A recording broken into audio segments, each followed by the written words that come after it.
Vamos trabalhar a escatologia por meio de alguns verbetes, alguns termos, né? O primeiro deles é justamente a palavra escatologia. Escatologia vem da palavra grega eschaton, último, ou escata, últimas coisas. Escatologia é o estudo das últimas coisas. É a reflexão sobre o fim, o final dos tempos. Agora eu penso com você sobre Apocalipse. Apocalipse é uma palavra que normalmente tem dois sentidos. Originalmente, o termo significa revelação. Apocalipse é revelar. Apocalipse é descortinar. Apocalipto é revelar o que está escondido. É mostrar o que não estava até este momento mostrado. Pois bem, quando a palavra aparece na antiguidade, no mundo bíblico ou até fora do mundo bíblico, ela tem dois sentidos. E são esses dois sentidos que eu vou trabalhar com você aqui. O primeiro sentido é, Apocalipse é um livro do Novo Testamento. Apocalipse é um livro do Novo Testamento e esse livro do Novo Testamento é o último livro da Bíblia. Este último livro começa com esta palavra, Apocalipse. Em grego é Apocalypsis tu Iesu Christou, revelação de Jesus Cristo, porque a palavra Apocalipse significa revelação. Então entenda que, em termos estritos, Apocalipse é o nome de um livro, o nome do último livro do Novo Testamento. Mas como João começou o livro dele com esta palavra, Apocalipse, logo autores que vieram depois de João a escrever obras na mesma linha de João também deram esse título para suas próprias obras. Então surgem obras como Apocalipse de Paulo, Apocalipse de Pedro, que são obras posteriores, não escritas por estas pessoas exatamente, mas levam estes nomes porque são chamadas obras pseudônimas, obras escritas no nome de uma pessoa famosa do passado. Apocalipse de Pedro, Apocalipse de Paulo e outros apocalipses cristãos posteriormente levam esse nome por causa do nome Apocalipse de João. Posteriormente, os estudiosos usaram esta palavra para definir todos os livros que se parecem com o livro de João. Então, o termo Apocalipse deixou de fazer referência a um livro, especificamente, e passou a fazer referência a um conjunto de livros. Livros que se parecem com o livro de João. Livros que se parecem com o Apocalipse de João, mesmo que não sejam chamados por este nome. Então, nós temos um livro chamado Livro de Enoque, ou Primeiro Livro de Enoque, que é um Apocalipse.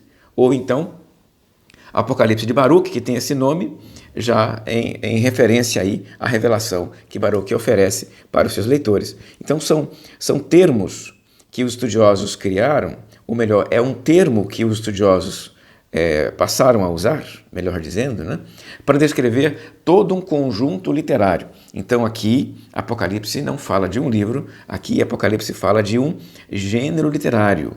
Livros que possuem certas características, certas marcas, os traços peculiares, os traços que esses livros possuem e apresentam, que levam os autores, os estudiosos, os teólogos, historiadores da área, a tratarem estes livros todos como apocalipses, mesmo que não tenham este nome, mesmo que não usem este nome.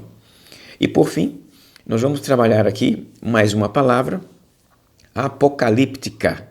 Apocalíptica deriva, evidentemente, de Apocalipse, e apocalíptica é uma palavra usada na pesquisa, nos estudos da área, para descrever a perspectiva religiosa subjacente aos apocalipses.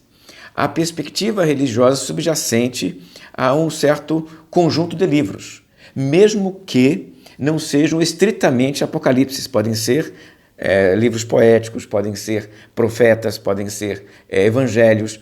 É possível que um livro não seja um apocalipse, mas ele possua uma perspectiva apocalíptica.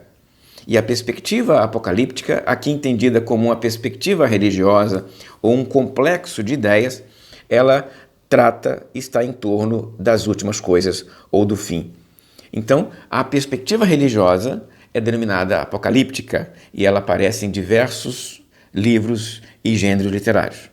O livro é chamado de Apocalipse, o livro de João, e por causa disso deu origem a um gênero literário, Apocalipse, que descreve um conjunto de livros que se parece com o livro de João, que tem traços em comum que mencionarei para vocês posteriormente.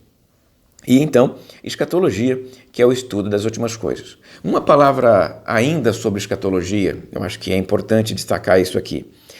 A palavra escatologia, estudo das últimas coisas, pode referir-se a dois campos de estudo: escatologia cósmica e escatologia pessoal. Deixe-me explicar para você. Aquilo que chamamos de escatologia cósmica é o estudo do fim do mundo. Escatologia cósmica, o estudo do fim do mundo.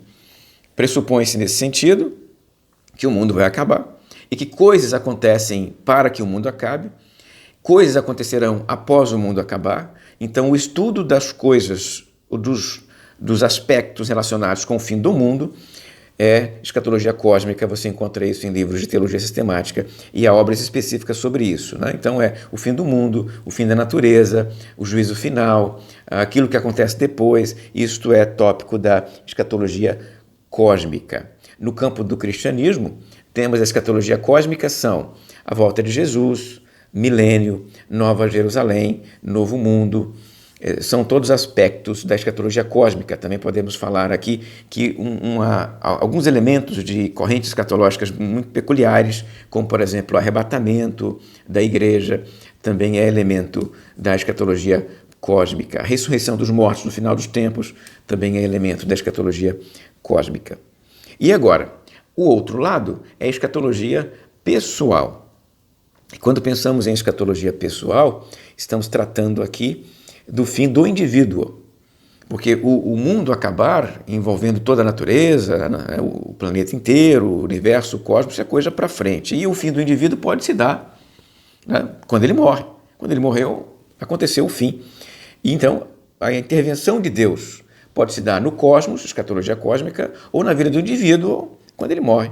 E aí, essa escatologia que estuda o fim do indivíduo é chamada de escatologia pessoal.